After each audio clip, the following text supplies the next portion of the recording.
Yay, we're live! Hello.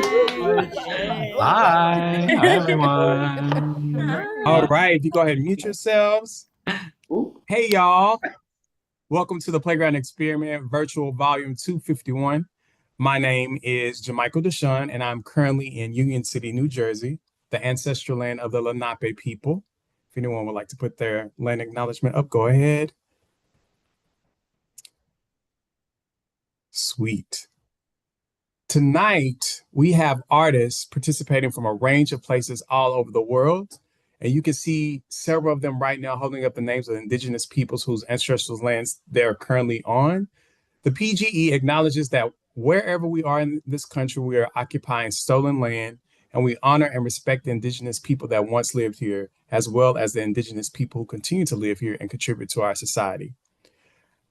I'd like to invite all of tonight's participating artists to turn their cameras on and say hello to the virtual audience. Hello! Hello, virtual audience. Yay! We're all here. How y'all doing? Awesome. Excellent. And now, please welcome to the virtual stage our founder and artistic director, Mike Lesser. Hey everyone. Thank y'all for being here. Thank you, Jamichael. Thank you all for being here. If you're watching for the first time, my name is Mike Lesser. My pronouns are he, him, his. And as Jamichael just said, I am the artistic director of the Playground Experiment, which started going on 11 years ago now in a coffee shop. And here we still are doing virtual volume 251, which is insane, which means we've done 250 others of these prior to this evening that you're here tonight. Unless you're watching this in the future, and how are we doing? Are we still here? Just checking. All right, that being said, a little meta there. If you're watching live right now, we have the amazing Eric Mead, who will be moderating on YouTube. So feel free to use the YouTube chat as letting the Eric know what is happening, how you're enjoying the scenes. Tonight you are at our Volumes, which is our flagship program, which, as I mentioned, started 11 years ago in a coffee shop. And what you're going to hear tonight are 6 writers bringing in work in process, meaning it is not done, ready for review, or possibly even coherent. And that's okay, because we ask our writers to bring in their messy work, their work that doesn't really have any sense of anything in their head. And what better way of making it make more sense in their head than have brilliant, talented, and amazing actors say the words for them. So let's unmute yourself and give it up for our PGE casting pool of actors tonight. Oh, yeah. And I'm going to ask our actors to do their first bit of stage direction and disappear, leaving our writers, Jamichael, and our 2 stage directions readers who get a special shout out. Brand new first timers. We got Aiden and Yasmin. Give it up for both of them. Welcome, welcome, welcome. And since you know what a stage direction is, we're going to ask you to disappear as well. Ta-da! They're brilliant at their job. So we should have our writers here. Our writers, 1, 2, 3, 4, 5, 6. 1, 2. Did I count right? 2, 4, 6. Awesome. And at this point, I'm going to disappear and leave it to our host this evening, Jamichael Deshawn, all the way from Texas, but in New York right now. And Yes. I'm going away. Sweet. Welcome, everyone. So, our first playwright, I'll ask for Laurel to stay on. Laura Lockhart. She is presenting The Sunshine Coast. Take it away, Laurel. Okay. Is there any content warnings or anything you would like us to know about your piece? No warnings. I'm not a warning person. The Sunshine Coast is in Portugal, and we are going to meet, well, 2 characters. Portugal is a country that used to be wonderful for secrets, and people used to escape to Portugal from all of the problems that they caused in their own countries. But anyway, times have changed, I guess, and it's very hard to keep any kind of secret in today's climate. Yeah. Anyway, I'll have my actors come on, Brad and Kristen, and introduce themselves, and then we'll take it away. Hi, I'm Brad Makarowski, and I'm going to be reading Duffy. And Kirsten Hopkins playing Helene.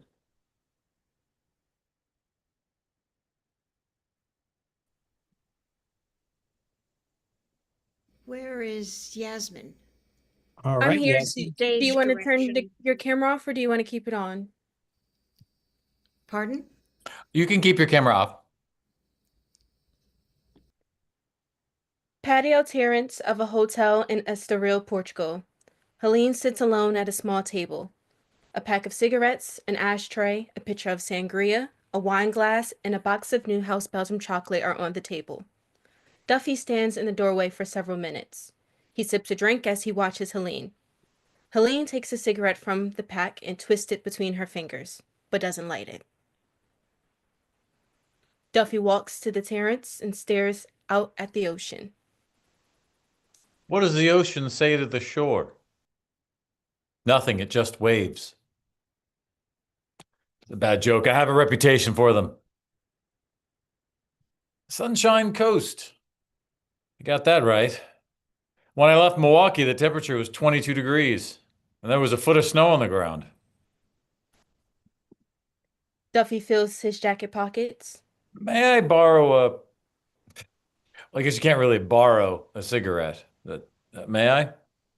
Helene pushes the pack of cigarettes to the edge of the table. Thanks. And I tried nicotine gum and those patches, meditation, yoga. Finally, I just gave up. I'm addicted. Join the club. Addicted or admitting to be addicted? Both, I guess. You know, the minute I wake up, before I even open my eyes and see the light of day, I reach out. Reach out for a cigarette. You know. Guilty. I was sure I had a pack in my jacket pocket.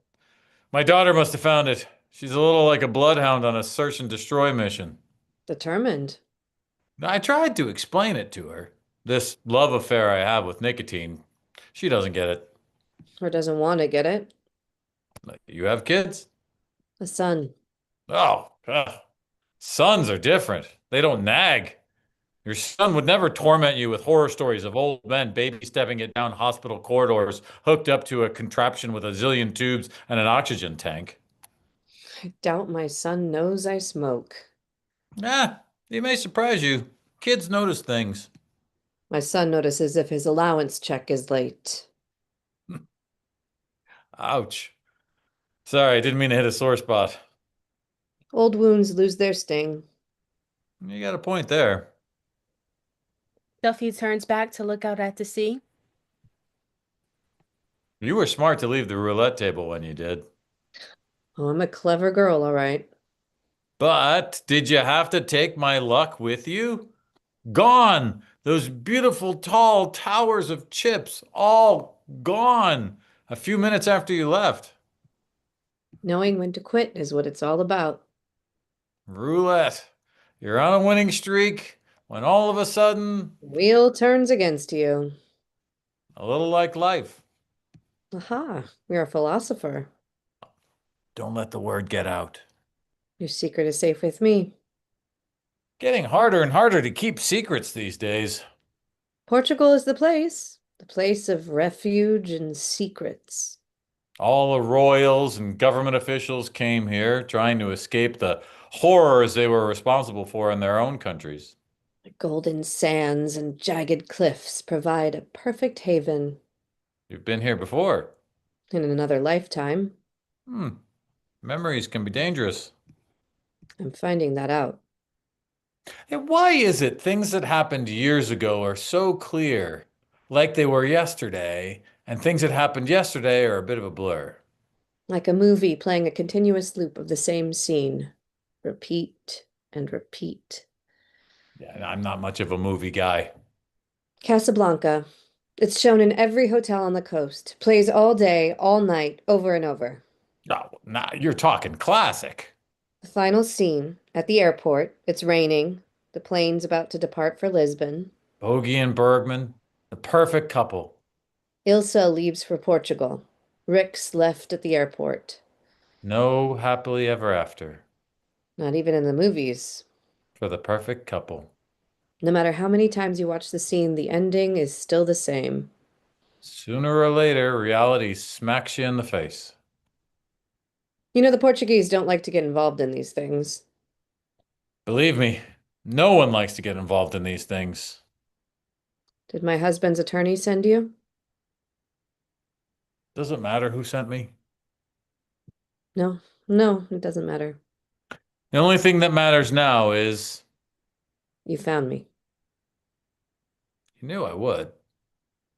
Yes, but not this soon. It's hard to disappear these days. Portugal was once the best place for secrets. Secrets are a thing of the past. Sign of the times. Something even stranger, this phone in my pocket, you can only buy it with a credit card. So they know who you are. And where you are. There is no hiding place. It's a new world, and Anonymous A is... thing of the past.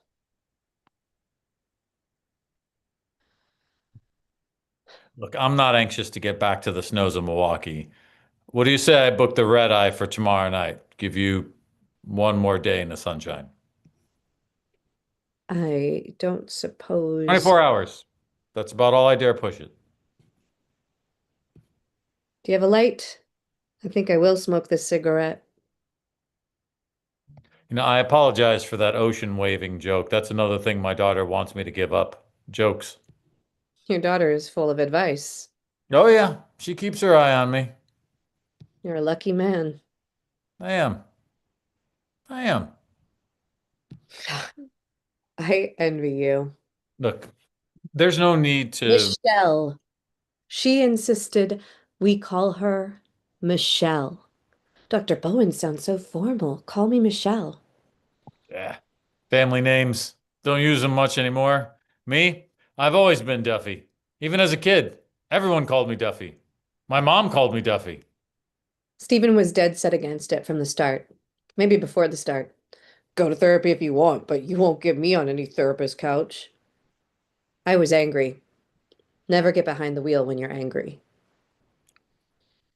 Word is you were going 80 in a 35-mile-an-hour zone, crashed into a utility pole. Ended up in the emergency room. Better than county jail. Stephen has lawyers. Judge let you off with therapy sessions and probation. Now you sound like my husband. Sorry. And Stephen consented. He had no choice. We went to therapy together. And you got what you wanted. I got what I wanted. Dr. Bowen was your therapist. Michelle. Michelle. Let's not talk about it. Okay by me. Be careful what you wish for. Who said that? My best guess, some ancient Greek politician. Follow the sun. With my canvas and paints, lose myself in a world of museums and art. Once you found a dream, stay with it. You had a dream of... Art Institute of Chicago, then a year in Paris, living my dream. One of the lucky ones. There's that word again. Luck. Luck. Luck was mine. To be young, full of possibilities, confidence. And very foolish. The young are forgiven for foolish mistakes. I'd like to think that's true. Old folklore. Did you meet her? Her? Michelle? Oh, yes. Michelle. No, we never met. Dare I ask what information? The ordinary packet of things, photos, education, work history, all rather dry, clinical stuff, nothing unusual. Curious. That's me. Bound to get me in trouble. Better not to think of it then. Too much thinking. Right. You can learn a lot from the ocean. Constant, steady ebbs and flows calms the nerves. You are a philosopher. No, no, just a practical kind of guy. Did you meet my husband? Negative. I might have known, but you met the lawyers. Guilty. Warn your daughter. Never hook on to someone else's dream.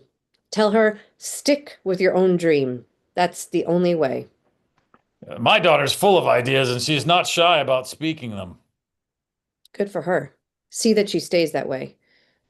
People can sneak up on you, catch you in a weak moment, and all of a sudden, Like the roulette wheel, they turn. right, the wheel turns.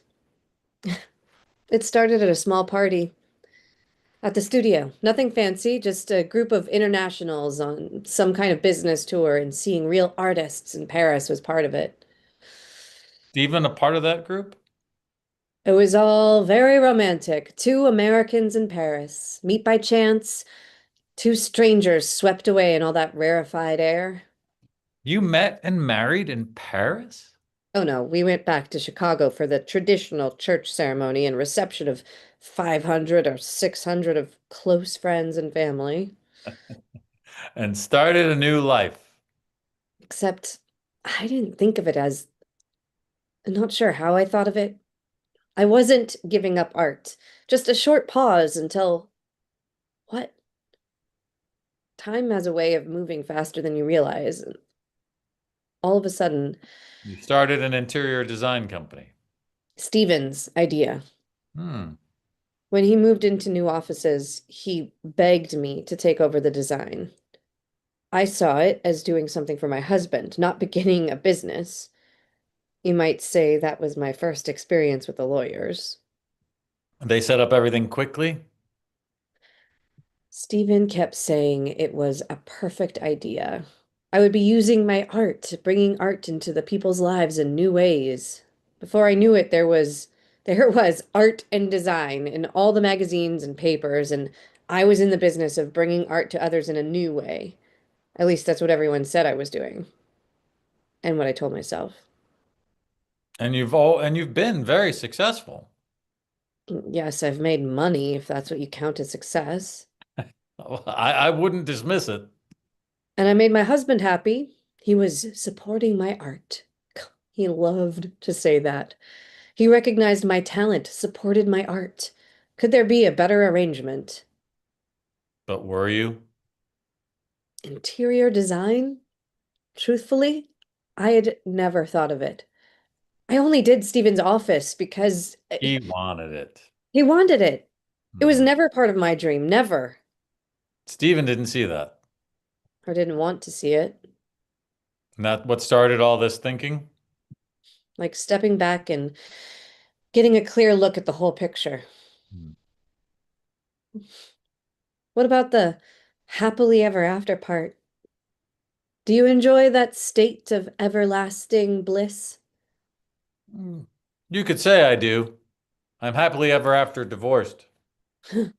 That's a forbidden state in my world. Not good for my husband's career. Divorce is not in the cards. Hmm. My ex and I have come to an agreement. We only meet at necessary family events, weddings and funerals. End of excerpt. Ooh, Thank you. great job. Thank Let's you give it so up for those much. actors. And Laurel, thank you for sharing that with us. Oh, good. I'm so Thank curious you. what's going to happen next. Right. If I ever have secrets, I know where to go. Yeah. All Thanks right. so much. Of course. Our next play, we have The President and His Wife by Jared Berry. Jared, Hey guys. what do you have to share for us today? Hi. So it's actually an excerpt from a play that I've been working on called A Good Man. This is just kind of like what I named the scene.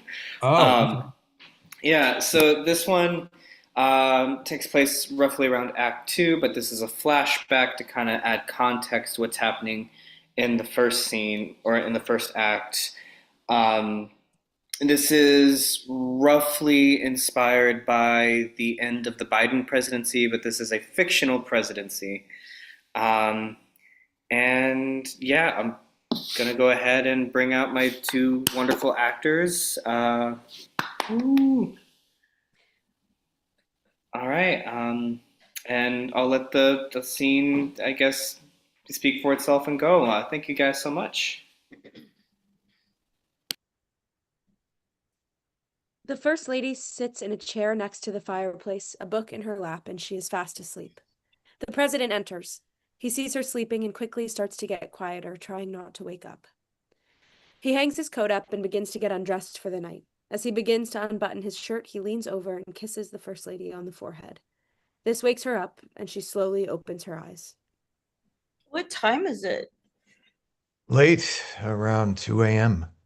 What? No. Clive, you've been up all night again? I know I'm not supposed to. Clive, your doctor said you're not supposed to push yourself like that anymore. There was a thing. A thing? Yeah. Clive? What? I'm the president. I can't just take the night off. Plenty of presidents take vacation time. Teddy Roosevelt took vacations. Teddy Roosevelt worked on those vacations. He had whole teams follow him so he could run the country. You need to take it easy. I am. Clive? Patty, look, I'm tired. Can we just go to bed? It's been a very long day. Patty kisses him, smells him, makes a face. Go take a shower. Patty. No, you stink. I'm tired. If you smell like that, then you're not getting in bed with me. And don't try to say you'll just throw some cologne on, shower, or the couch. What would the country say if they could see how you run me? They would say, quit your sexist bullshit and go take a shower. No, I'm not sexist. I'm chivalrous. Oh, Christ, Clive. I don't have the time nor the mental capacity to deal with any of that. Go. Can't say no to you. The president makes his way off stage to the ensuite bathroom. The president continues the scene in the bathroom just off stage. I will beat your ass, I will. And they'll throw me in prison because not only did I beat the president of the United States, but an old doddering man. Oh, you're just sweet talking to me. What were you reading? Ibsen. No kidding. Which one? Enemy of the People. Ah, how serendipitous. Why? Just something that happened today. Care to elaborate? Well, just a conversation I had today with the vice president. We had the talk. You did? Yeah. Clive? Yeah? Get out here. What? You want to talk about it? Not really. I already talked about it all day. This is a big talk, though, that we need to have. It's all hypothetical right now. So you're not going through with it? No. I don't know. Look, the people need cohesion. Damn it, Clive! Damn the people! Excuse me? No. The people who are now currently polling for that man, the man who led a coup, who refused to put him in jail where he belonged, and the same people who are now calling you too old. I am too old. I know, which is why when you put your health on the line for people who, quite frankly, don't give two shits. No. Are we betting on when are betting on when you're going to die? You tell me that you cannot pay attention to your health because those people need collaboration, cohesion. Need me. I need you. Your son Frankie needs you. They don't care. Frankie is a grown man. President was your dream, that you have waited for this moment for so long. I understand the sacrifices you made. I was there. I made them with you. Your family made them with you. I have a responsibility as the president You're of the not United States. Listening to me. We all have a responsibility, not just you, all of us. They placed their trust in me. I Clive, have to follow through. Clive, you're dying. You are dying. There's nothing we can do. It is going to happen. Maybe not this year, maybe not next, but you do not have 4 more years. Patty. Clive, it's not your turn anymore. Come home. Be home. They both sit on the bed for a bit. Spent all those years, campaigns, Senate. You were a damn fine vice president. I was, wasn't I? I managed to turn the thing into an actual job. This is all I know. This is my whole world. And how am I supposed to take that? I guess not well. The more you fight this, the worse it's going to be. So what? I just give up? No, you let someone else try. Look, I hate to be crass, but the job is going to be hers at some point. So loving, so tender. I deal with grief in my own way. 2 a.m. is too late, sweetie. You can't be doing that. I know. There was a thing with one of our allies, and I emphasize that they are one of our very important allies, may or may not be committing war crimes against one of our not allies, not foes officially, but definitely not friendly to us. So you had to stay up late? We not only had to figure out what was going on, but also figure out what the public-facing policy toward it is going to be. Officially, we cannot call it a war crime, because if it is, then we have to make an official effort to stop it, an effort that will only be seen as an act of war against our own ally. Well, the events of tonight will probably be in the Times by the morning, as well as official video corroborating them that'll be broadcast all over every major cable news network, all of which will heavily flavor the coming public opinions. Are the images that bad? They're terrible. It's hard to... My PR team is afraid if I don't make a decisive decision, I'll play into my political opponent's hand, handing him the election. My Secretary of State is afraid that if we come out in any way against the actions, we will lose our strategical foothold in the region. And the Pentagon is worried if we do lose it, that is, that we'll see some more advancement by Russia, similar to what happened in Ukraine. It seems that all of these people's fears and worries have already made the decision for me, just like with the other thing. So we're having the talk now. I don't want to. Too bad. Patty, Look, Clive, please. these past 4 years have been brutal for a number of reasons, chiefly among them that I have been forced to consent to many choices that have been made for me. Patty, No, Clive, I need you to listen. I'm 75 years old. I retired more than 10 years ago. I'm tired. We're old. I was tired before this even started. You don't think I wanted to do anything other than this? Look, I have supported you and loved you and taken care of the other half of life while you went off and tried to save the world or whatever it is you're trying to do. And I'm not saying I didn't have a good life with you, but our time is running up. You're dying. I want to spend as much time with you as possible. That's what I want. I took an oath to this country. I can't just leave my post. You're not the only one who's taken an oath. You're not the first person who's done this. I gave my word. You did. You also gave it to me. Oh, that's not fair. That's the part. That's not. None of this is fair. It just is. So what do I do? Resign. It's the right thing to do. You have a team you've been promoting. They do a lot of the heavy lifting now.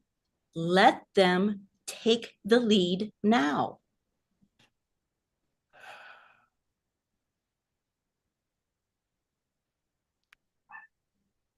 Okay.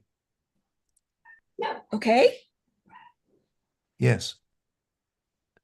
Okay. I'll have to make an announcement soon. It'll have to be hush-hush for a bit. Give me a week. Then I'll go public with it.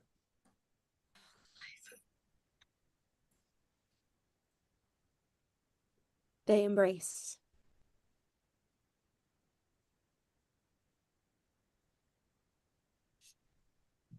End of scene. Woo! All right. Wow, beautiful performances, y'all. Let's give it up. Thank you for sharing that, Jared and Catherine and George. Yay. Nice work, guys. And Aiden. Work. Hmm.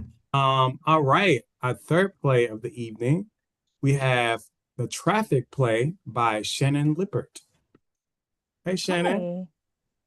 Hi. Thank you. Content warning first. There are some somewhat frank discussions of sex work. So if that is not for you, that is a-okay. Feel free to tune out. There's also some less than responsible drinking. So again, if that is not your deal, that's totally okay. This play, this is Act 2. So we're going right in the deep end with it. Act 1 featured Meg, who has lost her job. She's kind of spiraling. She started a podcast. She got very obsessed with a missing, presumed dead girl named Candace. And she has really like gone off the deep end. Her boyfriend has probably broken up with her. He has walked out. And we are getting into Act 2. Candace is having a rough moment, and all of a sudden there is a knock at her door. So with that, can I get my actors in here? Look, here we go. I think we are ready to start. So I will. Lights up on Meg. Her outfit is the same, though she's tried to do her makeup. It's rough. She's drunk with a half-finished bottle of wine in one hand and a mug in the other. The apartment is worse than it was when we left her, even though it's only been a few hours, food wrappers everywhere. This was for a special occasion, but now I'm getting drunk. Cheers to you, Gil. You got out while the going was good. A knock at the door. Oh my god! Gil, did you forget your keys? She's wobbly as she gets up, scrambling to hide the additional mess she's made. Another knock. Sorry, I'm coming. She opens the door. It's not Gil. It's Candace. She's wearing a sharp outfit. On the dressier end of business casual, not pleased. You called me. I didn't think you would really. Show up? You'd be surprised how often that happens when people call for a blowjob. Really? Yeah. But that's not really why I called you. Oh, I know. Are you going to move so I can come in? Oh my god, yes, right. Holy hell, you live like this? No, not really. It's been a bad day. It's 11 a.m. It's been a bad... whatever. It's been a bad okay. Uh-huh. Sorry. Sure. Are you drunk? Yeah. Well, that's fucking sad. It is. Oh, no. No crying. I will leave. I'm sorry. Not sorry enough. What do I do? You can start by offering me a drink. At least be courteous. I'm so sorry.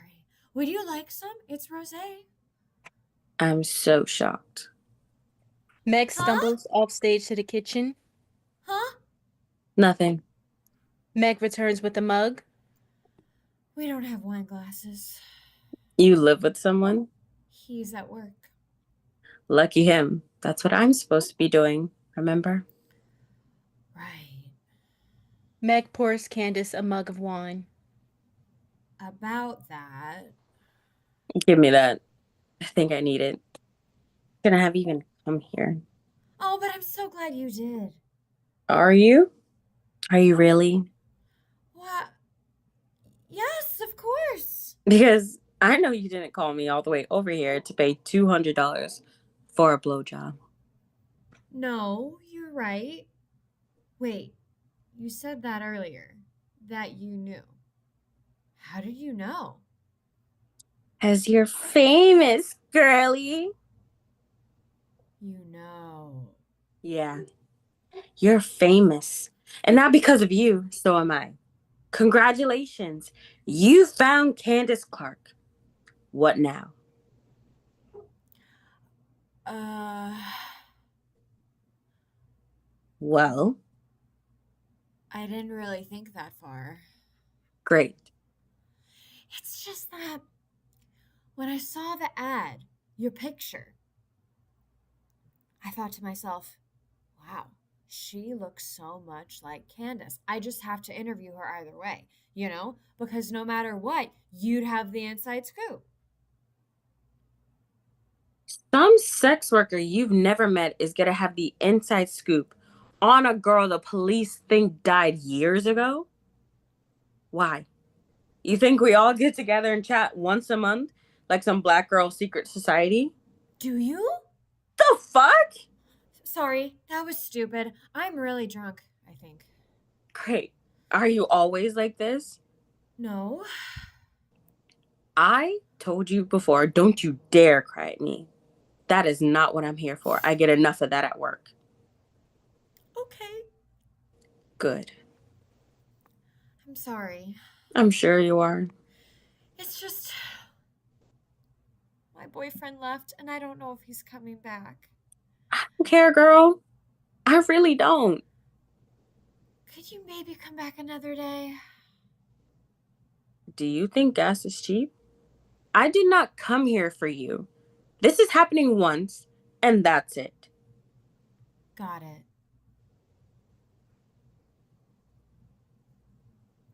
Well, Huh? don't you have something you want to ask me? Oh. Well, Just how? that's it. How? Yeah, I want to know everything. Well, I want to know how you got the nerve to do what you did to me, to my life, to my family. Do you have any idea what your shitty little show did to me? Oh my god. She crumbles into a ball on the floor. Oh, for real. That's all it takes. I promise I'm not usually like this. I doubt that. That's fair. Well, I'm not yelling at you like this. I'll get back up soon. Whatever. Candace sits down on the floor, leaning against the couch. She sips the wine. You have decent taste in wine, at least. Got any cheese? In the fridge. Well, I just got comfortable. You get it from me once you've collected yourself. Okay. What kind of cheese is it? Huh? What kind of cheese? We always have cheddar. Cabot usually. And there's some brie. Good brie? President. Can you even afford to pay me? Not really. Right. So let's just summarize. You had me come here under false pretenses, pretended you were hiring me to work, when really you didn't intend to pay me at all. Don't you know real journalists don't pay their sources? That they're transparent about their intentions? Of course not. Of course you don't know that. Because you're not about journalism. You're about this fantasy you have about me. Like that's all I'm good for. A fantasy. You just wanted me here to hit me with the glamorous version of my traumatic life that you cooked up, and then what? You were going to sell it to your shitty little fans? You got merch with my name on it yet? When you say it like that, When I say it like it is? that's really awful. Yeah, But you came anyway. I did. You knew and you came here anyway because you had something you wanted to say to me. Meg sits upright. So I owe it to you to listen. You gonna fall apart again?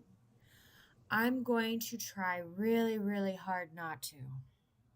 Good. Because I don't listen to strangers crying for free. You listen to strangers crying? People think they're hiring me for sex. It's never just sex, though. They're lonely. And they want someone to care about their problems, or at least pretend to care. They need to cry about something, and nobody in their life wants to see them cry. Mostly guys who are like that. So you don't. Have sex? Yes. I'm a sex worker, Meg. My job involves sex. Got it. Like, do I need to draw a diagram or No, I just don't know. Was hoping maybe it wasn't real. what?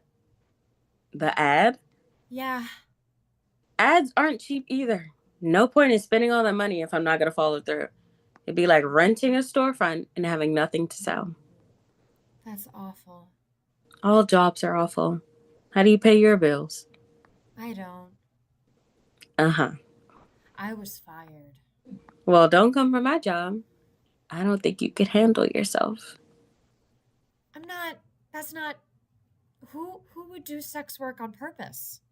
Lots of people. Well, after you're forced to and there's no other option. No.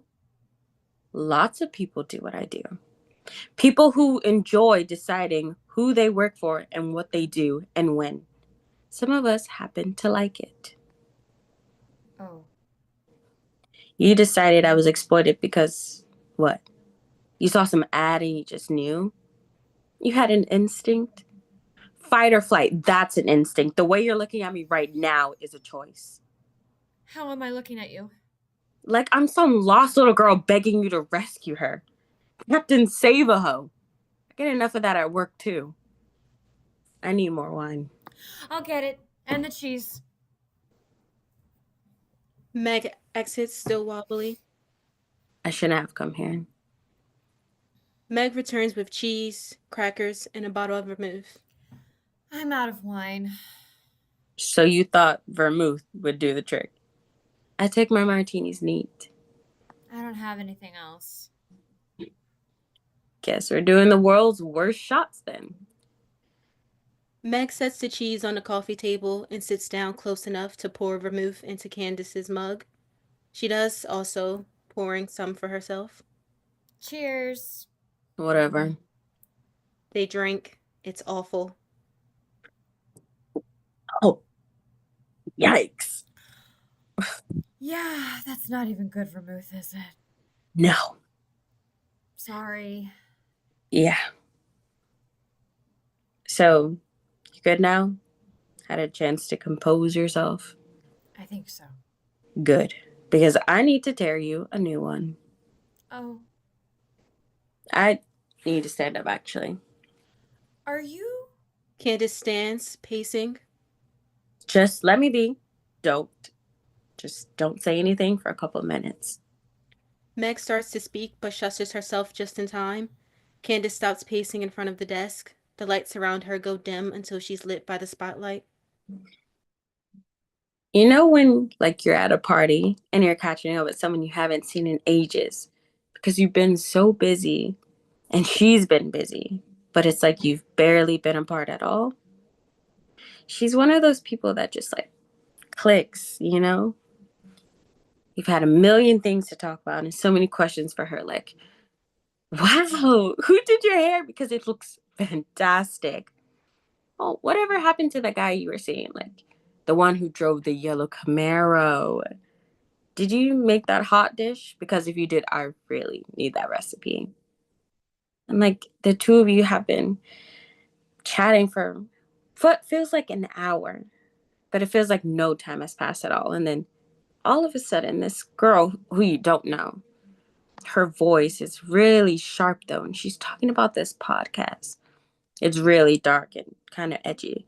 Got the whole citizen journalism thing going on. But the producer is really good and thoughtful and just so tenacious. And even though you want to hear your friend's story about the Camaro guy, not realizing that he was allergic to kiwis because he thought it made everyone's mouth feel itchy, you can't help but hear the shrill girl's voice just stabbing you in the ear.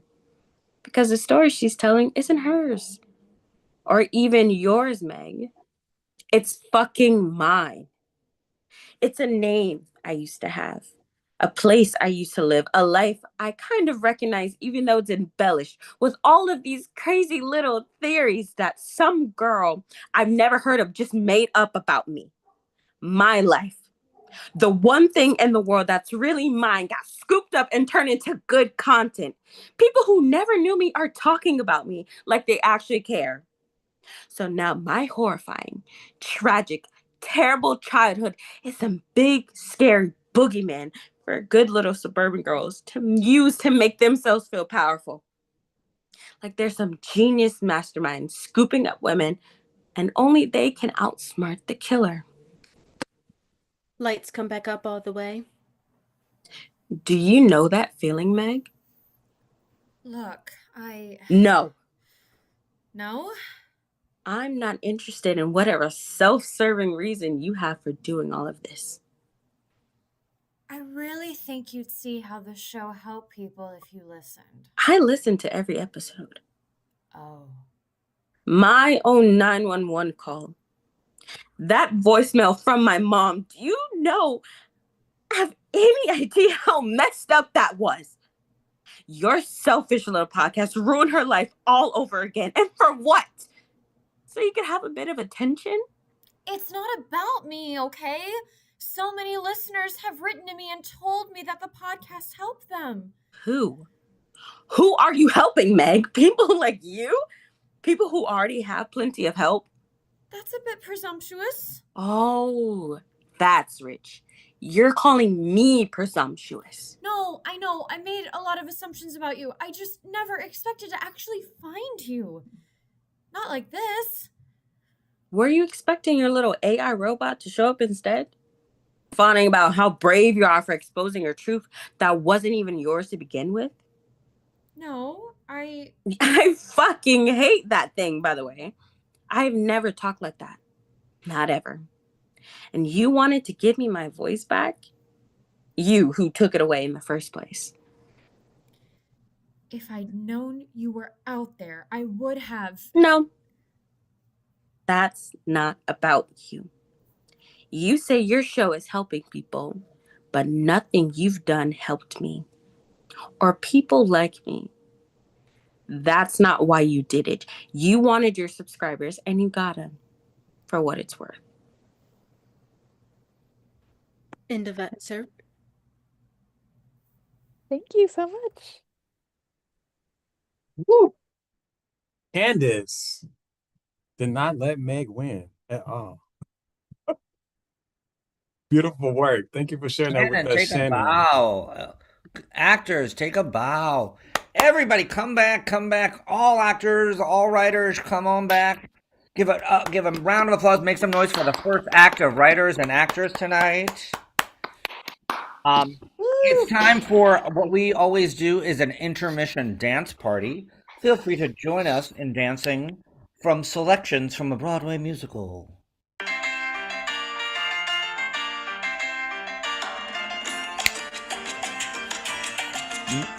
Move your bodies.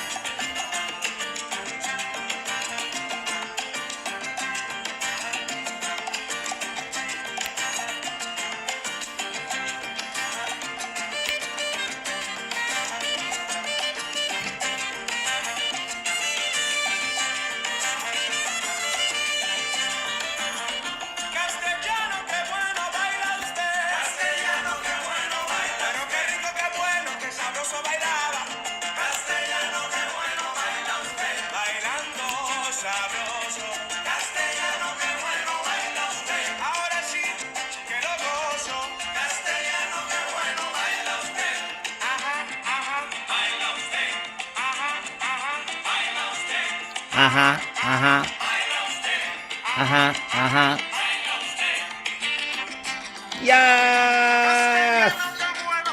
Great dancing. Give it up for the PGE dancers. Unmute yourself, make noise for everybody. Hope you're having a good time. Yeah. Awesome.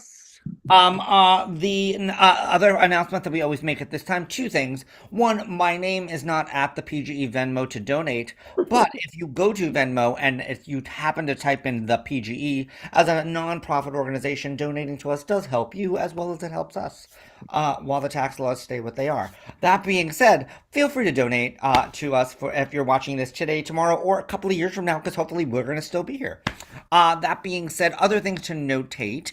Every Tuesday and Thursday, we have something called Play Dates, which is a 1 hour of accountability that you can use to do anything from writing to working on monologues to folding your laundry.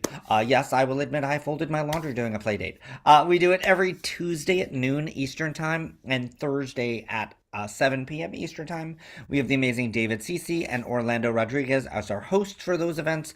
If you're watching now, or you just need something to do, or you just want to have a little bit of accountability for getting crap done, join us. That being said, I'm going to disappear again, bring back Jamichael and the next writer for Act 2. All right, y'all. Here we are for the second half. We have Skeeter at the End of the World by H. Avery. H. Avery, take it away. Hi, this is the top of the show, so I don't think it needs a lot of explanation yet. But Skeeter and Kate are two best friends who have kind of been estranged for the past 6 years and reunite under unique circumstances. So, Artemis and Margot, if you'll come introduce yourselves and take it away. Hello, I'm Margot, and I am playing the role of Skeeter. Hi there, I'm Artemis, and I'm playing Kate. Skeeter at the End of the World, Scene 1. A small private beach. Skeeter, age 21, enters first, elated. Kate, age 20, bumbles close behind her in a huge wedding dress.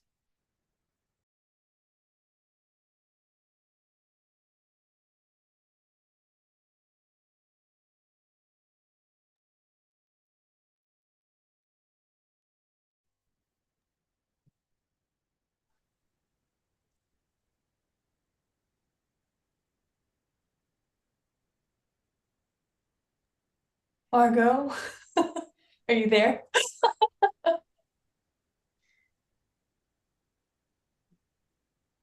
she having technical troubles? Are they here? Oh, there they are. Oh, okay, cool. Rock on. I did turn on my video, but I'm not sure what happened. So sorry about that, y'all. Okay. Okay. Can you also hear me? Yes. Yeah. Okay, great. Okay. Okay, and this right here is the best part of all. I swear, Kate, it's the best beach in the world. The waves are big during the day and super gentle at night. The sand is the perfect texture. Obviously, it's not swimming season yet, but it gets warmer around July and August. You're absolutely gonna love it. What's the plan? What do you mean? Are we waiting for like a boat or something? Are we meeting someone here? Oh,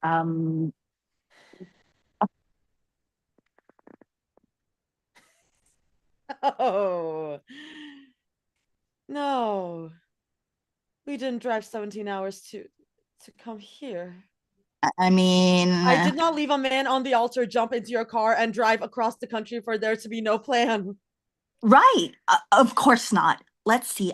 Well, we're still doing the plan. We're continuing the plan.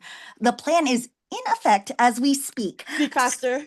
So I live here now. I'm not on the beach close by. I just figured this would be a nice place to, breathe for a sec. Right. Okay. And then what? We go back to my place. I've got a little shed in my boss's backyard. It's not much, but it's cute and fully furnished. I'm sure she wouldn't mind if you moved in. We'll get you changed into some comfy clothes and catch up on sleep a little bit. And then? Well, I imagined you'd maybe want to call people and talk to them and tell them you're okay and you're sorry, but you're happy with your decision. And then we could take some time to just catch up and maybe you'll get a job. I have a job. A job up here. I mean, you don't really want to go back, do you? Kate? You okay? Oh, shit. Oh, shit. Oh, shit is right. Oh, shitty shit. Shitty shit. What was I thinking? What were you thinking? You thought I'd just come with you and we'd start a new life together? Maybe we'd live together for a bit. figure it out as we go.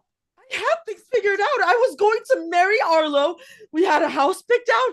We were going to get a cat, and I was going to get promoted at work. You were supposed to be in the bridal party. Instead, you show up in a t-shirt and a car and keys in the ignition at my wedding. I told you I would be ready to go in case you changed your mind. And maybe I changed my mind because you told me that. Yeah. Were you thinking about how I might be kind of sad after this whole thing? Did it ever occur to you that maybe I do not need to maybe I would need to grieve an entire relationship and this life Arlo and I had planned? It did not. I didn't want you to make a mistake. This entire time I've been planning my wedding, did you think about anything other than what you wanted? Well, lucky for us, I think things through. I think you're selfish, and that's why no one wants to be around you most of the time. Weird, you wanted to get married at 20 years old. Skeeter, you have made that very clear. I think you have an entire life to live, and you shouldn't jump at the opportunity to get to know who you are before you get trapped, spending it stuck alongside another person. Unless it's you, right? No. Yeah, you want someone too, and I'm a safe bet. I want a friend. And I'd still be your friend if you hadn't intervened with my wedding, and you'd have a new friend because Arlo and I would be a package deal. I don't want the package deal. I don't know him. You would get to know him. I don't want to. He's a stranger, and he doesn't have any business intervening in our relationship. He's my husband. So you have to share every part of your life with him? That's kind of what marriage means, yes. Sounds like you're putting all your eggs in one basket. I'd never trust anyone with my whole life like that. As Skeeter and Kate argue, the beautiful beach day fades into something menacing. We hear water moving. You don't live in a silo, Skeeter. It's not like marriage condemns you to separate yourself from all other people in the world. Well, sometimes you act like it does. Oh my God, I'm so sorry to tell you this, but the world doesn't revolve around you, babe. I'm allowed to be happy with Arlo. Oh, that? And I want you to be happy. I just want to be happy alongside you. I was here first. I don't understand why suddenly Arlo has to be priority number one. Hell, I'm not even number two. I'm not even your maid of honor. You picked Arlo's fucking little sister over. We talked about this. We talked about this. I knew it wouldn't be a good fit for you given your tendency to... My tendency to what? You know why I made that call. It's not good when you get stressed out. Besides, you know very well that people would be staring at you and asking you questions about everything they saw online the whole damn day. You would hate that. I would hate that. I'm looking out for you. Think, Skeeter. Well, why does it always have to be that way? How come I don't get a say in it? Wait. No, I want to know. When did it get so dark? What's going on? I don't know. Why is the water receding like that? Is it about to... What the fuck? Are we in danger? Why did you bring us here? It's the end of the world. Splash. In an instant, a tsunami wave consumes Skeeter and Kate. Kate is completely swept away, and Skeeter's knocked on her ass. Well, onto the couch. She coughs. She blinks. Kate? Kate! Scene 2. Skeeter is in her living room. She's 26. The front door is wide open. Oh, fuck. She can't catch her breath. Skeeter checks her pulse and moves towards a small kitchenette area off to the side where she fills a large bowl with water and some ice cubes. She tries taking some deep breaths and then submerges her face into the bowl underwater for a good 30 seconds before she resurfaces and checks her pulse. Again. Kate, 25, creeps up to the door with her small suitcase in tow. Skeeter? Hey. What are you up to over there? I came for a visit, like we always talked about. I tried calling you quite a few times, actually, but you didn't answer. I'm planning on staying with you. Hope that's all right. Can I give you a hug?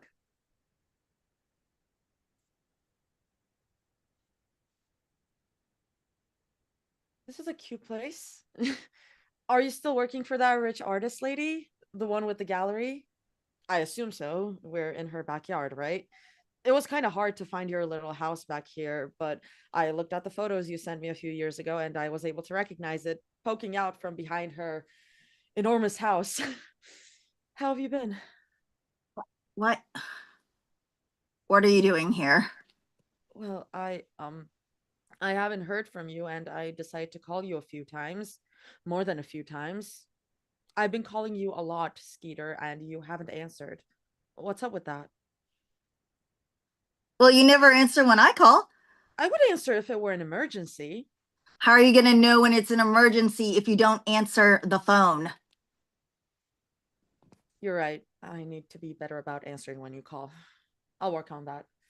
Is it an emergency? You tell me. I'm fine, Kate. It seems like you know about the video, so I'm just gonna ask. What happened? You saw it, huh? It's viral from here all the way down to Tennessee. Arlo showed it to me. We're concerned. Don't be. It was one episode, one time. I just happened to be in public at the time, and someone decided to start filming it. And then, of course, once my mom's followers got a hold of it, it was obvious that it's not going away anytime soon. I'm not surprised you saw it. It looks really bad, Skeeter. You were in a grocery store screaming, shouting about the end of the world. There were kids crying. Ah, so it's bad because I made a kid cry. Got it. Kate gets a text. She quickly checks it, ignores it. Has it been happening to you a lot lately? It literally happened that one time. From what I remember, that's unlikely. From what you remember when we were kids? 6 years ago? Do you know what caused it? What's got you so stressed out? Isn't Arlo following all the doctor influencers who feel compelled to stitch the video with their theories? My favorite one was early onset menopause. Did he see that one? Another text. Kate checks it and silences her phone. Is that him? Yeah. What's his theory? How many followers does he have these days? I bet it would be really good for his brand if he interviewed me for his channel. People love when their favorite sick kid influencers grow up. Most of them expected me to be dead by now. Kate's phone vibrates. You gonna get that? Don't worry about it. What did my mom say about it? I haven't talked to her. No, on her channel. I know she's crafted a response. I haven't seen one. It'll come. I'm really sorry this is happening, Skeeter. Well, shit happens. Has your boss seen it? Does she know? She's in Florida. She's a snowbird. Flies south for the winter and returns for the good weather in April. She'll be back in about a month. And I doubt she knows about my digital footprint. She's one of those artsy, disconnected types. She doesn't know how to use a computer. But does she know about your condition? Why would I tell her about that? What happens when you have an episode around her? How do you explain it off? You suddenly have a lot of questions for someone who hasn't talked to me in 2 years. Peter, I know I've been absent. I understand you're hurt and angry, but can you please try to work with me? Because at least I'm here now. I'm here because I'm worried about you, and I told you not to be. No one else that's is. kind of my point. I don't know who else might be in your life right now, and yes, that is mostly my own fault, but is there any part of you that recognizes I love you so much that when I could not get in touch with you, I cleared my schedule, jumped on a plane, and tracked you down just to make sure you're okay? Does that matter to you at all? Yes, it matters. Okay, then. Now, you're not going to like this, but we need to get you checked out at the hospital. I'm going! Yes, we do. I've been stressed about you for the better part of a week, and I took the flight all the way up here for you, Skeeter. I really need you to do this for me, for my peace of mind. Just a checkup. I don't need a checkup. I'm good. Kate's phone vibrates again. She's getting a call. She ignores it. I found you with the front door wide open and you face down in a bowl of water. Explain that. Fine. You'll love this. A doctor told me to do that. A doctor, really? Yes. Believe it or not, Kate, I have been to the doctor within the past 6 years. What kind of doctor? Psychologist.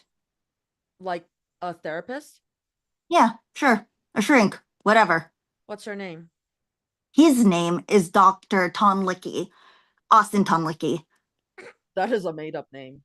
All names are made up. Since when did you start seeing male doctors? You I hate men. Hate men. It's a regulation technique. It triggers something called the dive response. Lowers your heart rate. You should try it sometime. Doesn't explain the door. I like a breeze. At 11 p.m. at night? As a single woman who lives alone? Do you find yourself needing emotional regulation often? Oh, wow. You're right, Kate. I don't know how I've managed to live away from you for 6 whole years without you nearby to point out all the ways I have learned to take care of myself are entirely inadequate. Gosh, how did I even manage to wipe my own ass without you here? Golly gee, it's a wonder. I'm sorry. I came on way too strong. I'm very sorry, Skeeter. I did not mean to imply that you aren't a functioning adult on your own. That wasn't my intention. Thank you. I didn't come here to fight with you either. Can we please try to restart this trip? I don't know, Kate. I kind of gave up on you. When I first moved here and I was feeling the distance from you, I spent every day asking myself, what would Kate do if she were here instead? It was too scary trying to explore things on my own. I had to pretend you were here with me. Most of the time, I would daydream about what it would be like when you actually came to visit a month from now, a year from now, 2 years from now. I created itineraries in my head of all the things I wanted to show you. I thought you would be so excited to see all the things I found up here. Every time we talked on the phone, I'd ask you when you were coming.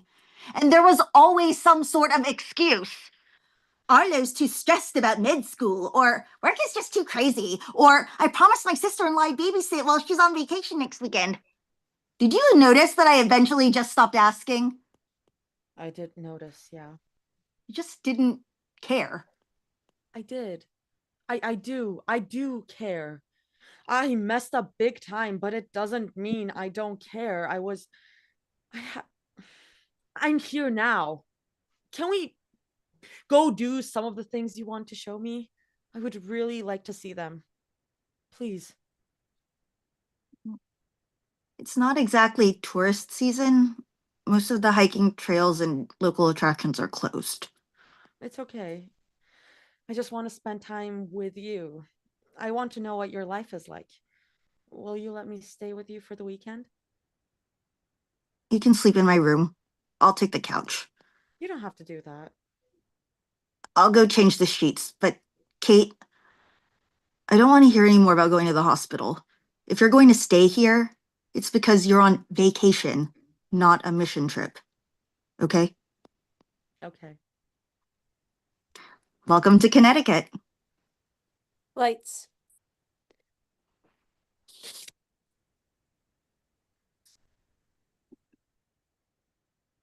All right.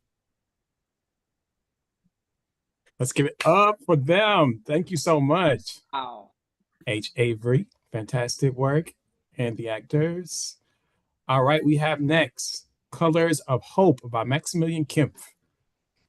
Asia Michael, thank you for having me. All you need to know is that this play is inspired by real people and historical events, and it takes place in the south of France. And basically, the actress Lucy is playing 2 roles. She's playing the role of Vava, the artist Marc Chagall's wife, and then at the very end, she plays Yvette, Chagall's tapestry weaving collaborator, and there is a gap, between those scenes, and that's all you need to know. Cool. Thank you.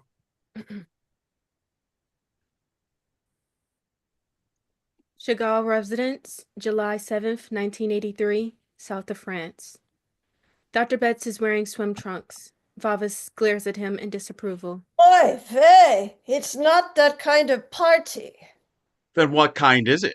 It's good old-fashioned birthday bash. How old's the maitre turning? 95. Maybe he has stamina for a swim as well. What is it with Americans and all their pool parties? What's wrong with wanting to cool off?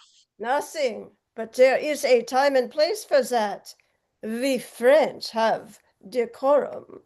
So now that you're in the court d'azur, act like them. You sure know how to make an icy introduction. And though I miss those good old American barbecues on the 4th and those so-called pool parties, let's set something straight.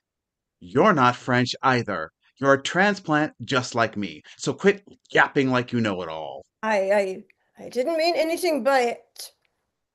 To avoid more confrontation, Vava spots Vivian at a distance and motions for her to come by with a wave. Vava desperately wants to move on and start a new conversation. I'd like to introduce you to my friend Vivian, who's also from Chicago. You both have a lot in common. If you'd excuse me. Vava exits. Vivian notices Bet's athletic physique. You're quite the stud. Excuse me? You caught me off guard.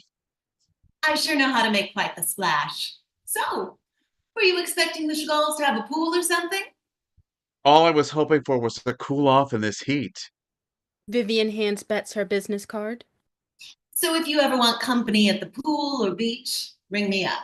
Or if you know anyone looking for swim lessons, I'm your gal. Good to know.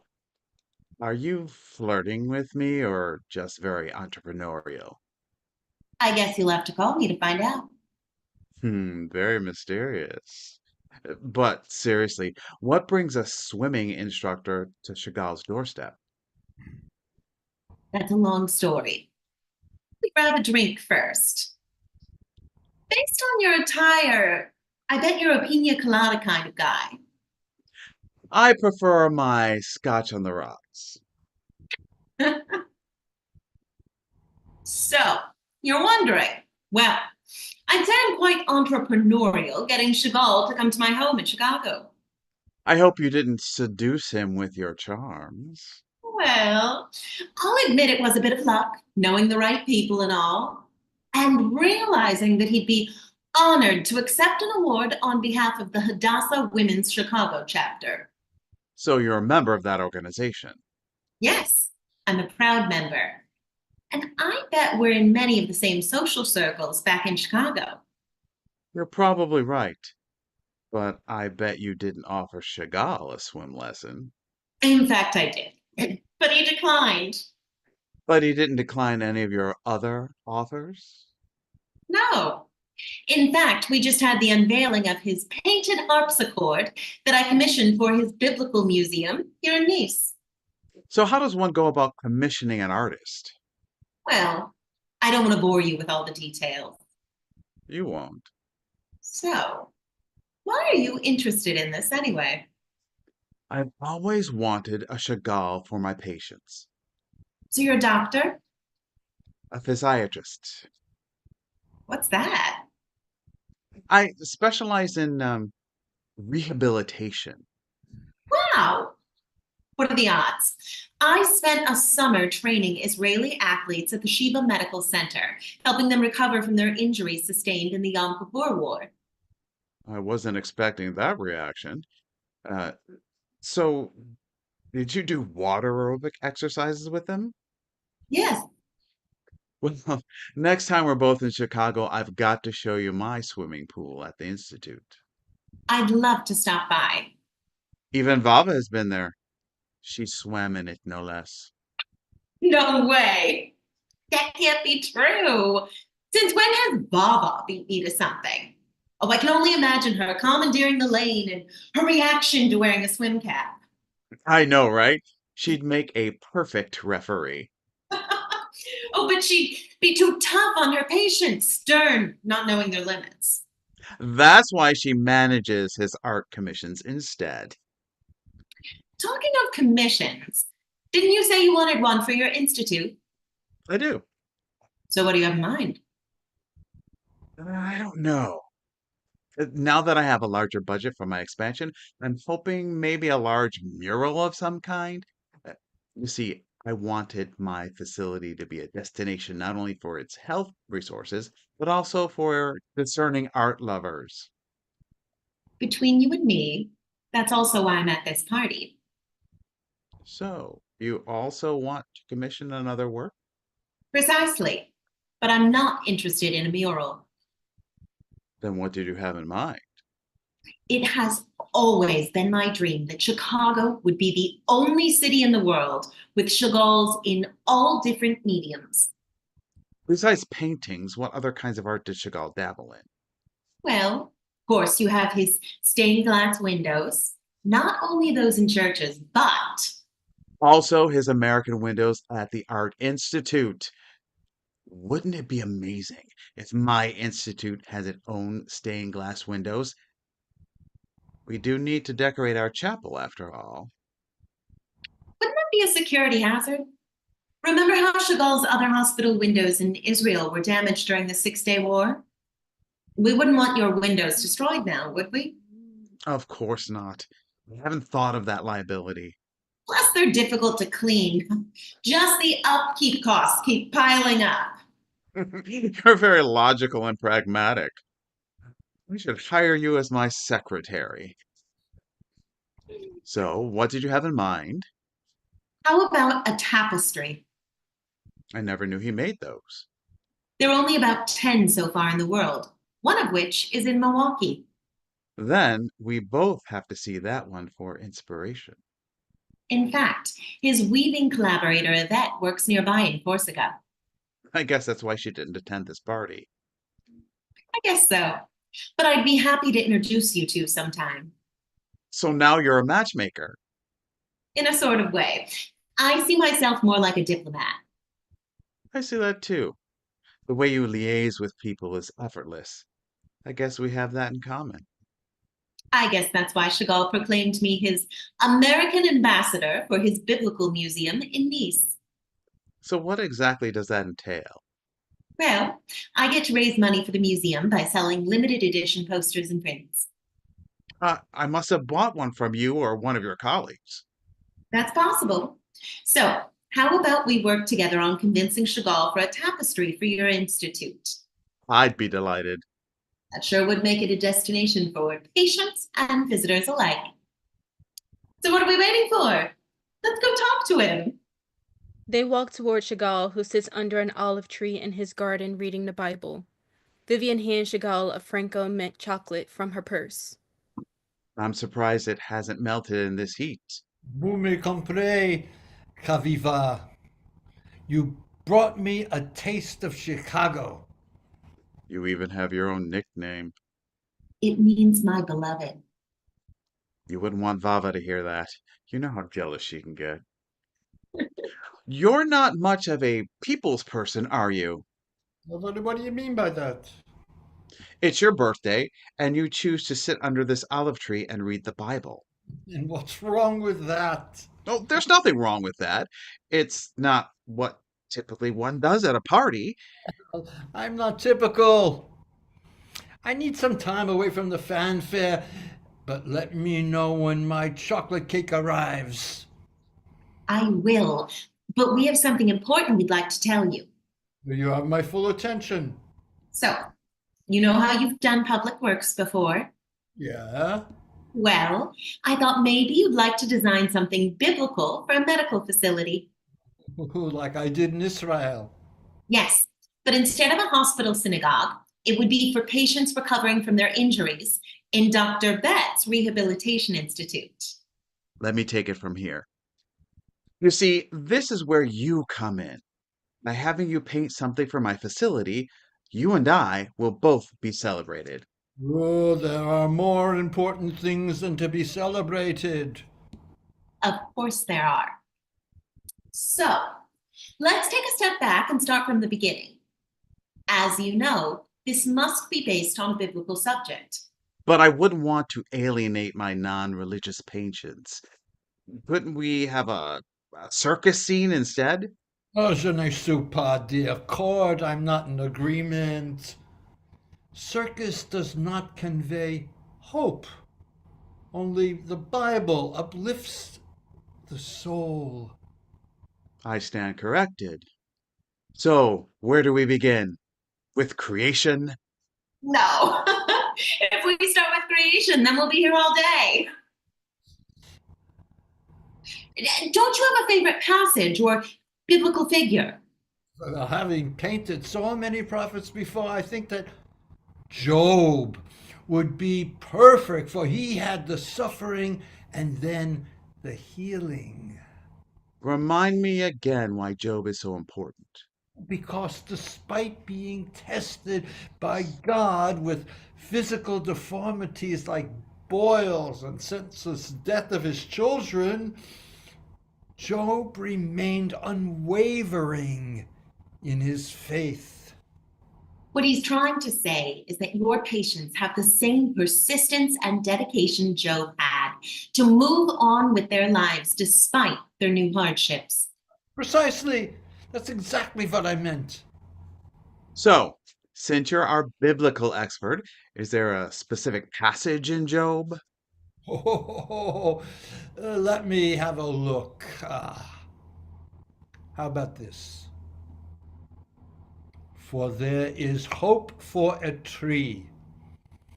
If it is cut down, that it will sprout again, and that its tender shoots will not cease.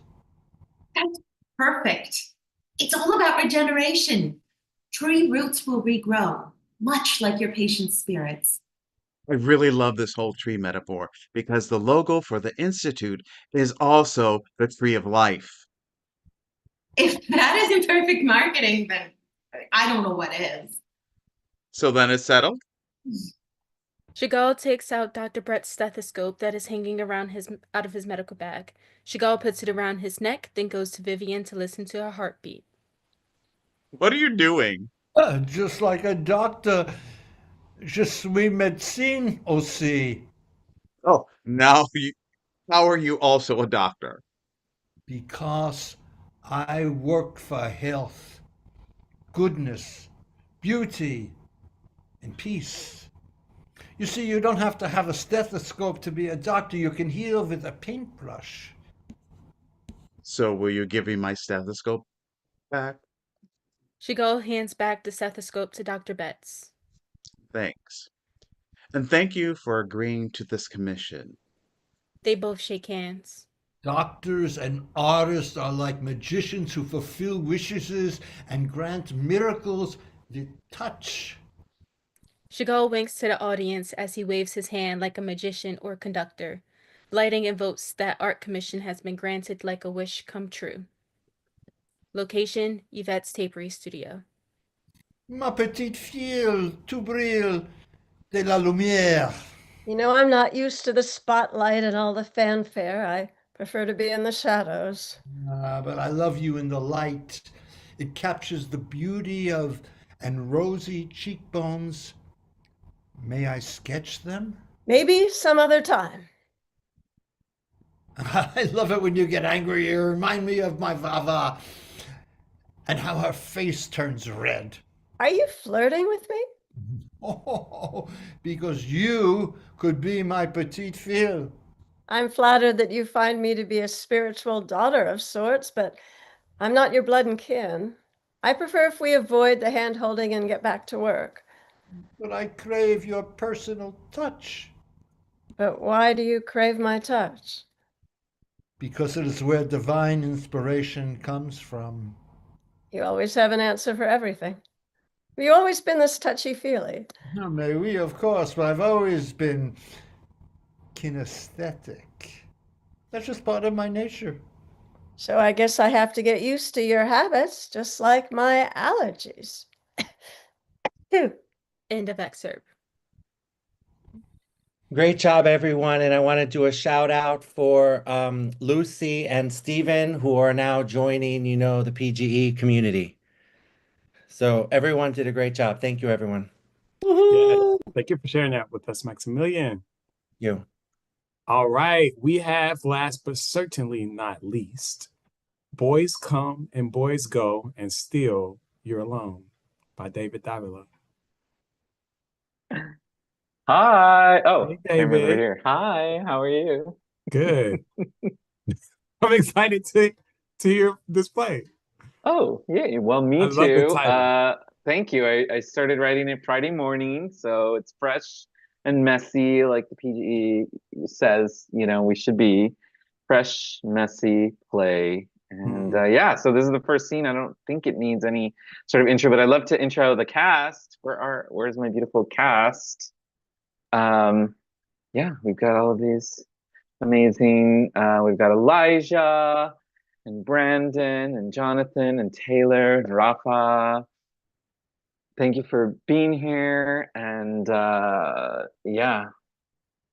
Do we have any content warning? I don't think so. Just gay shit. A lot of gay shit. And yeah, let's see. Let's hear the mess. Thank you for the PGE. Thank you for everyone here tonight. Beautiful work so far. So let's take it away. Boys come and boys go, and still you're alone. A queer trivia night by David Davila. Round 1, Earth. Monroe County, Indiana. The only gay bar within 50 miles. The smell of popcorn, dried beer, and vomit. Walls of Dolly Parton and Dix. Generic pop music. A high top. A gaggle of gays. Anxiety. No, no, no, it's a load of crock. You cannot change the past by doing something in the present, because the past doesn't exist except in our memories. Past and present and future are made up things that human brains use to cope with existence. I guarantee you that there are things I could do now that could change the past. What bullshit. Am I a murderer? I don't know. Are you? I am not. Would you say that I am a murderer?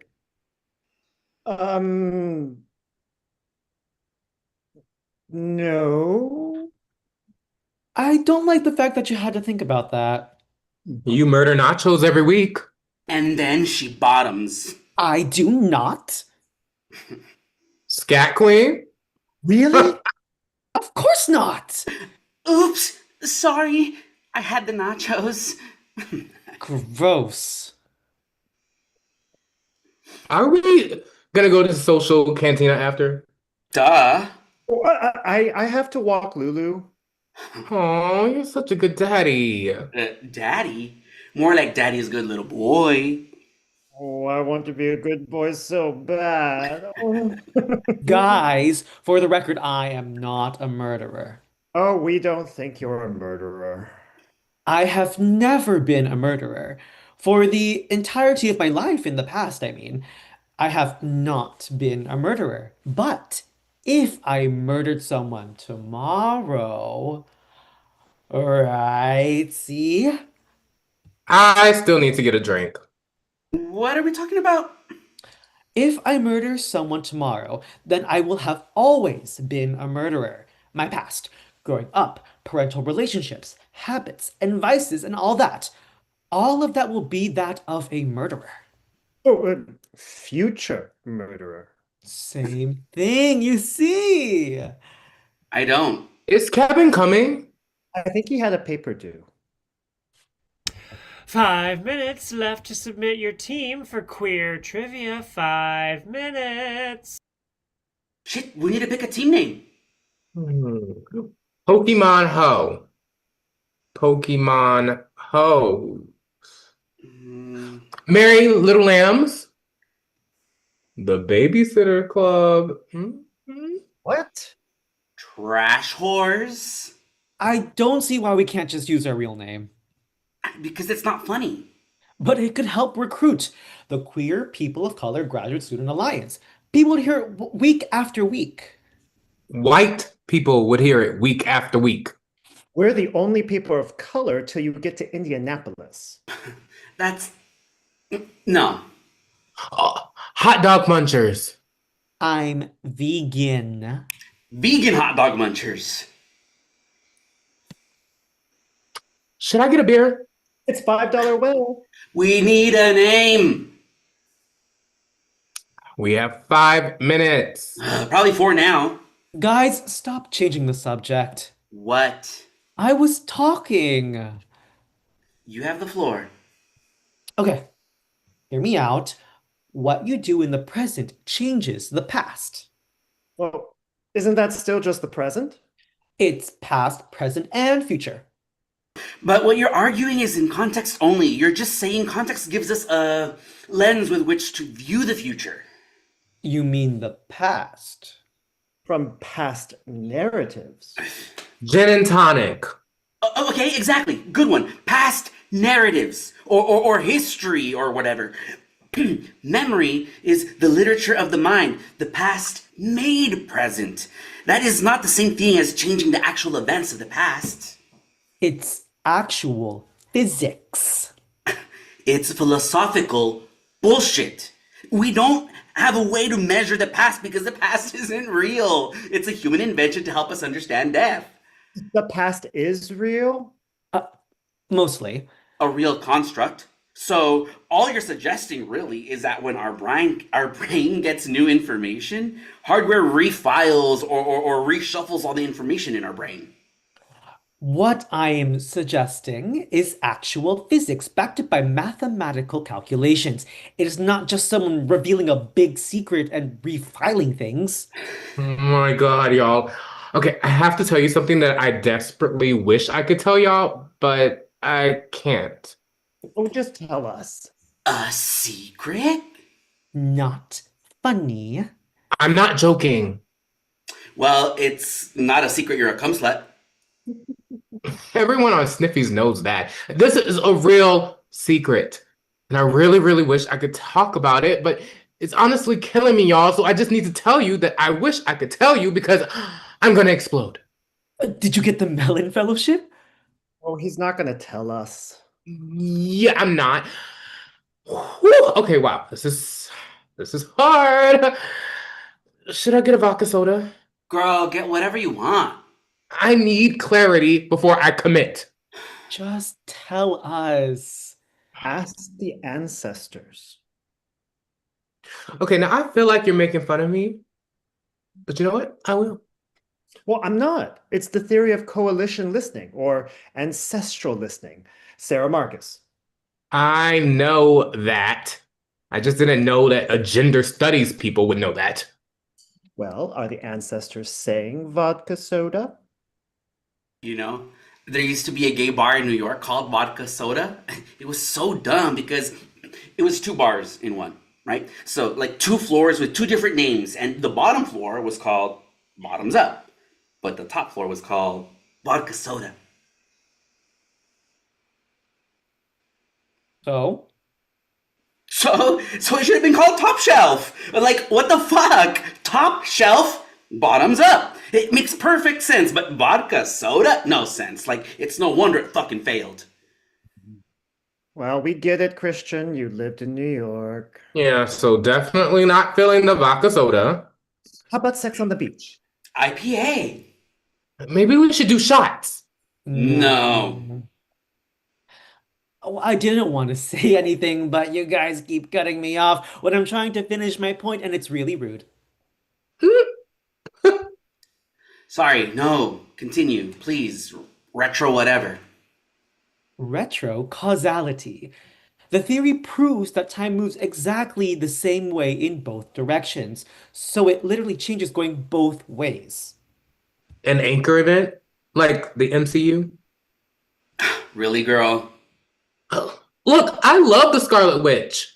No, not an anchor event. That's science fiction, but it's okay, possibly something like an anchor event in theory, but an anchor event that rips into the time-space continuum and changes it permanently, staking a stake through the heart of time, blood gushing to and fro in rivers of radio waves, reflecting ripples of change.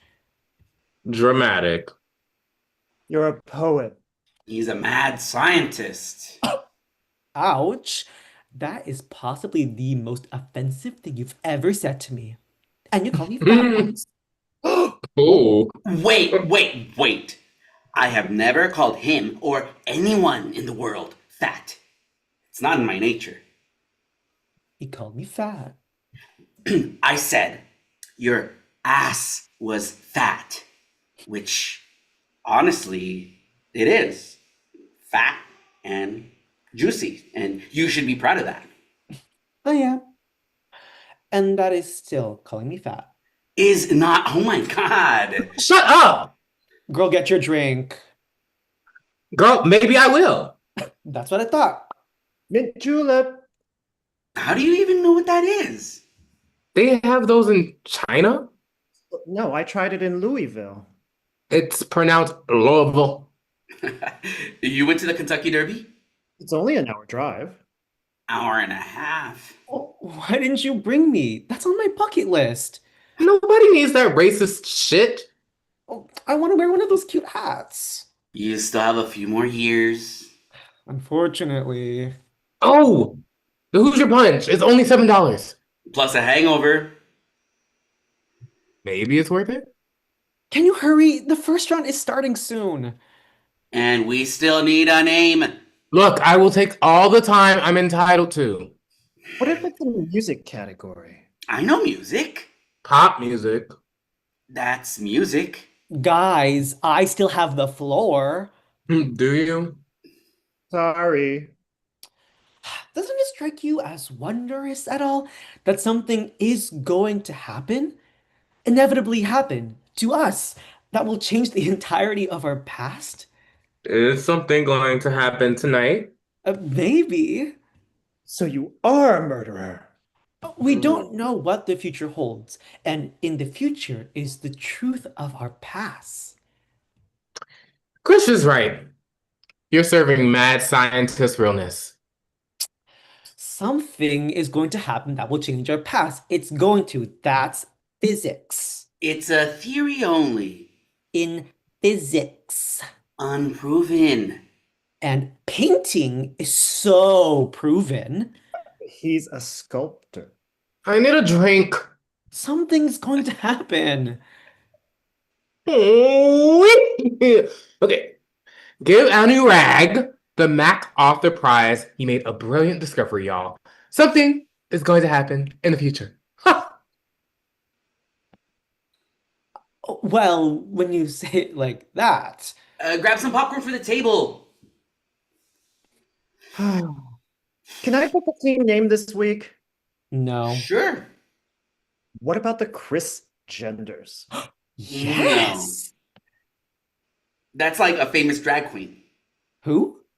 From RuPaul's. What season? I don't know. I don't keep up with all that. That doesn't bode well for our chances of winning this week. We never win. Last call to submit your team for queer trivia. Last call. Whatever. I'm putting us down. As what? Just use our group name. Do not use our group name. You are such a bitch. Takes one to know one. You need to create space. I create space. In your bed? In my heart. I'm sorry, but your ass really is fabulously fat. Don't even try it. Okay, all right. That's the cutoff. Grab your pencils. Make sure you have a drink, because we're starting in 2 minutes. 2 minutes! Do you want anything? Boyfriend. To drink. I'm still good. In your theory? It's not my theory. We're just trying to prove it. What you're really suggesting is a total chaos. An opposite of that, actually. Everything is mapped out for all eternity in both directions across the Milky Way. Just the Milky Way? In theory, possibly.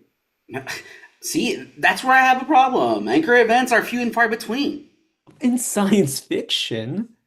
And it only works in science fiction because there are a few massive important events that hold history together. What you're suggesting is the opposite, actually. So, what did you name us? You'll see. I'm guessing butt plugs. You'll see. Anyway, if every moment in perpetuity is an anchor event sending shockwaves in both directions, over and over and over and over and We're over, still talking about this? then there are no actual anchor events at all. There's only chaos.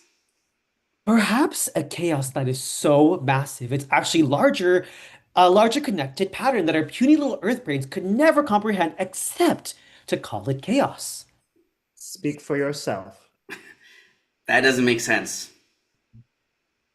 God, this old lesbian was holding up the line. Like, decide what you want before you get to the damn bar, Ellen. Oh, who's her punch? Vodka soda. The ancestors are counting carbs. Well, the ancestors give tough love. So what's the team name? You used our name, right? It's a surprise. We have to write it on the form. And I'll write it when I take it up. Okay, wait. Can we just... That doesn't make sense. What you're suggesting. There's no such thing as chaos? Who is? Well, my life is chaos. Okay. Round one. Round one. The category is queer travel. Queer travel. I said perhaps. If the future has the ability to actually change the events of the past, then that means that free will exists. Ultimately, you're proving that... Ultimately, all you're proving is that free will exists. I say that's worth proving. No, we're arguing that it doesn't. That everything is pulling us in one direction towards a future event. Psychics are very real. Clairvoyant, visions, and premonitions. Oh, that's really scary. Or romantic. You know, everything leading you towards your soulmate. Or your death. Well, in a way, I guess. Except that in your theory, something could still happen to change everything that came before and rewrite the past. That's what you're arguing. That's free will. Or chaos, or both. Unless it was already determined that the thing would happen. All right, the first question. We're not done talking about this. Which state in the United States has the most state and national parks by square mile? What does that mean? Oh, I don't know. California? California, I think, has the most national parks. They said state and national. And are they counting seashores and reserves? I would think yes. We're surrounded by state parks in Indiana. Could it be Indiana? But then there's wide open spaces like Alaska, Washington, and even New York. Which state in the United States has the most state and national parks by square mile? Alaska makes sense. But are they parks or just open land? So it sounds like you don't know. Kevin would know this. New York is also covered in state parks. We get it, Christian. You live in New York.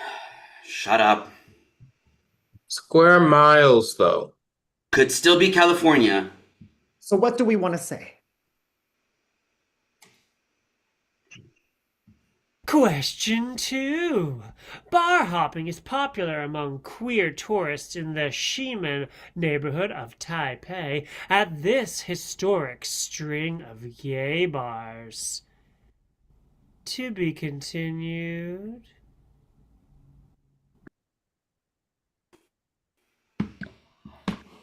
Thanks, you all. Do we ever name the name of the group? Say that again. What? Did we ever get the name of their team? Not yet. I don't know it yet. Okay. I don't know. I was like, did I miss? There's a lot of things I don't know yet. Yeah. I was Brandon waiting was on like, that. and what's the secret? I was like, I don't know. I know we needed dramatic tension to pay attention. Yes. I don't Give it know. up. Good work. All the actors and writers from all of the scenes come back. Make noise, give it up for Jamichael tonight, our host. This is my first time, y'all. Thank you. First time hosting, give it up. Give it up for Eric Mead moderating on YouTube tonight. Hey, Eric and all the people watching on YouTube. And again, unmute yourselves, make noise for all of the writers and actors for tonight's event. Yes, congratulations.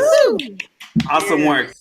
As we see at the end of every volume, this volume is officially closed, but it doesn't mean that you can't come to our next volume, especially if you're local in New York City, which will be on February 23rd. Casting is open right now for volume 252.